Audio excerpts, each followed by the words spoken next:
जय श्री राम, हर हर महादेव। नमस्कार, आपका स्वागत है आपके अपने चैनल में।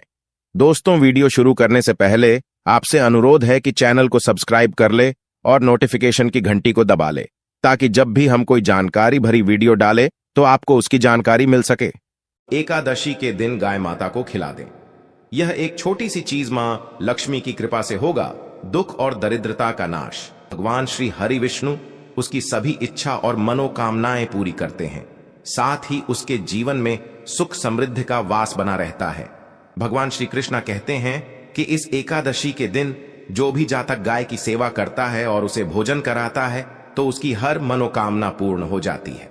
दोस्तों, एकादशी के दिन गाय माता को केवल यह एक चीज खिलाने से मनुष्य को गाय माता की 100 वर्षों तक पूजा करने का फल एक ही दिन में प्राप्त हो जाता है। भगवान श्री कृष्ण भी गौ माता की नित्य सेवा करते थे। उन्होंने गाय की सेवा करने का उपदेश सभी मनुष्यों को दिया है। खासकर एकादशी के दिन गाय माता की सेवा करने से जो पुण्य मिलता है वह सबसे बढ़कर होता है। ऐसे मनुष्य के घर से दरिद्रता उसी क्षण चली जाती और मां लक्ष्मी उसके घर में प्रवेश करती है। कौन सी एक खास और महत्वपूर्ण चीज है अब गाय को खिला देनी है? यदि आप गाय को ये एक छोटी सी चीज खिला देते हैं तो समझ लेना आपके 7 पीढ़ियों तक लाभ हो जाएगा। 7 पीढ़ियों तक बैंक बैलेंस बढ़ता चला जाएगा। तो दोस्तों, इस वीडियो को पूरा देखें। बहुत ही लाभकारी वीडियो है, क्योंकि इस वीडियो में हम आपको गाय से जुड़े ऐसे अचूक और प्रभावशाली उपाय बताएंगे जिन्हें करने से आपकी सोई किस्मत चमक जाएगी। गरीब भी मालामाल बन जाता है उपायों को करने से। तो दोस्तों, इस वीडियो को पूरा देखें। जय मां लक्ष्मी आपके इस वीडियो को जो भी लाइक और चैनल को सब्सक्राइब करें उसके जीवन में कभी भी धन की कमी ना होने देना। दोस्तों, गाय के अंदर सभी देवी देवताओं का निवास माना जाता है। तो आप सुबह जो पहली रोटी बनाते हैं वो अगर गाय को खिलाते हैं तो सभी देवी देवताओं का आशीर्वाद मिलता है। गाय को रोटी पर एक चुटकी हल्दी ढालकर खिलाए तो सुख संपत्ति धन ऐश्वर्य बढ़ता है। दुष्ट ग्रह शांत हो जाते हैं। जो लोग मानसिक रूप से परेशान हैं वह गाय को रोटी पर थोड़ा सा गुड़ रखकर खिलाए तो सकारात्मक ऊर्जा आती है, टेंशन खत्म होती है, स्वास्थ्य अच्छा रहता है। और अगर आपको लगता है कि आपके सभी ग्रह खराब है तो ऐसे में गाय को पहली रोटी रोज खिलाएं। सभी ग्रह धीरे धीरे शुभ हो जाएंगे। कभी कभी जीवन में लंबे समय से कोई शुभ मंगलकारी नहीं हो रहे होते हैं, तब ऐसे में आप गाय को रोटी खिलाएं। गाय के मस्तक को छूकर अपनी मन्नत कहे प्रणाम करें। पैर छुए तो आपकी मन्नत जरूर पूरी होगी। दोस्तों, गाय को रोटी तो हर कोई खिलाता है। अब ये रोटी बासी बिल्कुल भी नहीं होनी चाहिए, यानी कि जो एक दिन की पहले की रोटी बनी रहती है और आप जो दूसरे दिन सुबह सुबह खिला देते हैं वो नहीं खिलानी चाहिए। कई बार आप रोटी बना लेते हैं और उस दिन गाय मिलती नहीं तो रोटी रखी रह जाती है। फिर वो अगले दिन गाय को खिलाने से गाय का अपमान माना जाता है। वो रोटी बासी कहलाती है। इसीलिए गाय को एक दिन पहले की बची हुई रोटी कभी नहीं खिलानी चाहिए। सड़ी गली चीजें, खराब चीजें गाय को कभी नहीं खिलानी चाहिए। इससे घर में परेशानी आती है और अगर आप ऐसा करते हैं तो अपनी आदत को बदल दीजिए। इससे घर में तकलीफें आती है। गाय को हरा चारा तो हर कोई खिलाता है। हरा चारा आप खिलाते समय एक बात का ध्यान रखें, गाय को सबसे ज्यादा पीपल का पत्ता लोग खिलाते हैं, पर पीपल का पत्ता आप खुद से तोड़कर मत खिलाना। दूसरी बात, आप घर में सब्जी लाते हैं तो साग आ जाता है तो उसमें से कुछ अच्छी चीजें तोड़कर रखकर बचा कुछ आप गाय को ना खिलाए। आप जो देंगे वह गाय खा लेगी, लेकिन थोड़ी सी कुछ अच्छी चीजें मिलाकर गाय को खिला दीजिए तो ज्यादा फायदा होगा। गाय को दूध नहीं पिलाना चाहिए। आप दही चावल खिला सकते हैं, लेकिन दूध ताजा हो या बचा हुआ, परंतु गाय को भूल कर भी मत देना। तो 3 चीजें गाय को नहीं खिलानी चाहिए। एक तो बची कुची रोटी नहीं खिलानी चाहिए। कोई भी अनाज बच जाए तो उसे दूसरे दिन गाय को नहीं खिलाना चाहिए। जैसे बासी चावल, बासी बची कुची रोटी नहीं खिलानी चाहिए। और अगर आप चारा खिलाते हैं तो सड़ा गला मत खिलाइए, और अगर खिलाते हैं तो उसके साथ कुछ अच्छी चीजें मिला ले। और गाय को दूध भी नहीं पिलाना चाहिए। तो ये चीजें गाय को बिल्कुल भी नहीं खिलानी है, नहीं तो घर में गरीबी आती है। माता लक्ष्मी आपके घर में वास करना छोड़ देती है।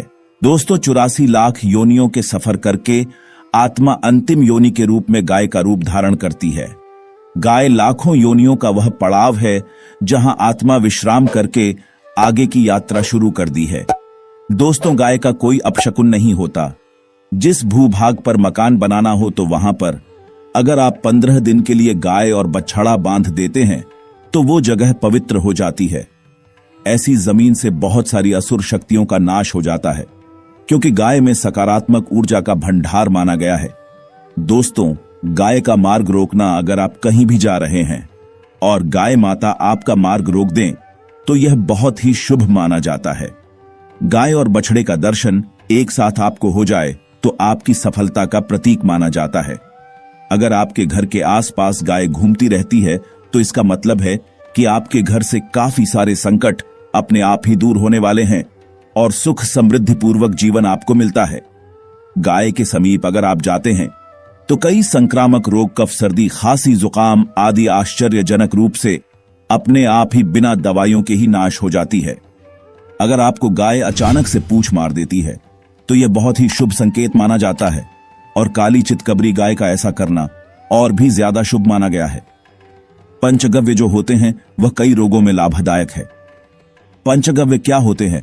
गाय के दूध, दही, घी, मूत्र और गोबर, इन सभी को शरीर की रोग निरोधक क्षमता को बढ़ाकर रोगों को दूर करने वाला माना गया है। ऐसा कोई रोग नहीं है जिसका इलाज पंचगव्य से नहीं किया जा सकता। दोस्तों, आज के समय में लोग गाय माता की पूजा करने के बजाय, उनका सही उपयोग करने के बजाय उनको काटकर मारकर खाना ज्यादा पसंद करते हैं। शायद यह सुनकर आपको बुरा तो जरूर लगेगा, पर यह सच है। और गाय को रोटी देने से न केवल सुख समृद्धि की प्राप्ति होती है बल्कि बरकत होने लगती है।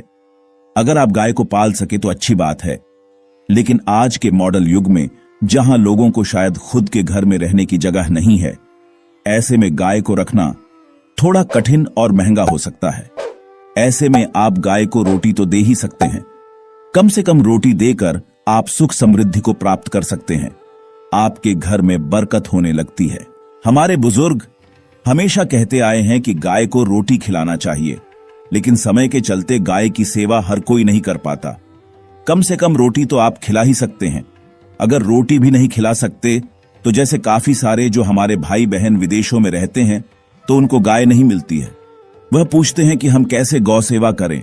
आप ऐसा कर सकते हैं, आप गाय के नाम के पैसे निकालते जाएं और फिर आप चाहे तो कभी इंडिया आए तो आप गौशाला में दान दे दें, या फिर आप चाहे तो वहीं पर किसी गरीब को गाय के नाम की रोटियां खिलाए, या फिर किसी भी अनाथ आश्रम में चले जाएंगे, किसी वृद्ध आश्रम में चले जाएं, किसी भी दूसरे सफेद पशु को आप भोजन कराएं।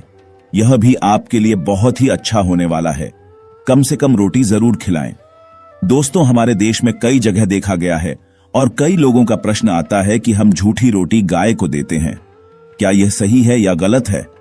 हम झूठा खाना, बचा हुआ खाना गाय को खिलाते हैं, यानी कि जो बच जाता है वह गाय के हवाले कर दिया जाता है। तो आपको बता दें दोस्तों, रामायण काल में गाय माता को एक श्राप मिला था। उसी वजह से आज उनके साथ ऐसा हो रहा है। उसी श्राप की वजह से गौ माता में देवी देवताओं का वास होने के बाद भी उनको झूठा खाना पड़ता है। यहां तक कि गाय पॉलीथिन भी खाती है। हालांकि यह किसी भी लिहाज से सही नहीं है। आपको बता दें, वाल्मीकि रामायण में सीता द्वारा पिंडदान देकर दशरथ की आत्मा को मोक्ष मिलने का संदर्भ आता है। जो लोग जानते होंगे वह जानते हैं कि वनवास के दौरान भगवान राम, लक्ष्मण और सीता मां पितृपक्ष के दौरान श्राद्ध करने के लिए गया। धाम पहुंचे, वहां श्राद्ध कर्म करने के लिए जरूरी सामग्री जुटाने राम और लक्ष्मण तो चले गए और सामान लेकर नहीं आए। इधर दोपहर हो गई। पिंडदान का समय निकलता जा रहा था। सीता मां घबराने लगी। तभी दशरथ की आत्मा ने पिंडदान की मांग कर दी। अब गया जी के आगे फाल्गुनी नदी पर अकेली सीता जी मुश्किल में पड़ गई। उन्होंने फाल्गुनी के साथ वटवृक्ष, केतकी के फूल और गाय को साक्षी मानकर बालू का पिंड बनाया और स्वर्गीय राजा दशरथ अपने ससुर के नियमित पिंडदान कर दिया। थोड़ी देर में जब भगवान राम और लक्ष्मण लौटे तो उन्होंने कहा कि समय निकल जाने के कारण मैंने पिंडदान कर दिया। बिना सामग्री के पिंडदान कैसे हो सकता है? इसीलिए राम जी ने सीता मां से इसका प्रमाण मांगा। तब सीता मां ने कहा कि जो फाल्गुन नदी के रेत है, केतकी के फूल है, गाय और वट वृक्ष है, जो मेरे द्वारा किए गए श्राद्ध कर्म की गवाही दे सकते हैं। इतने में फाल्गुन नदी, गाय और केतकी के फूल तीनों इस बात को मुकर गए और उन्होंने कहा, सीता मां झूठ बोल रही है, सिर्फ वट वृक्ष ने सही बात कही। तब सीता जी ने दशरथ का ध्यान करते हुए उनसे ही गवाही देने की प्रार्थना करी। दशरथ जी ने सीता मां की प्रार्थना को स्वीकार करके घोषणा की थी, एंड वक्त पर सीता ने मुझे पिंड दान कर दिया।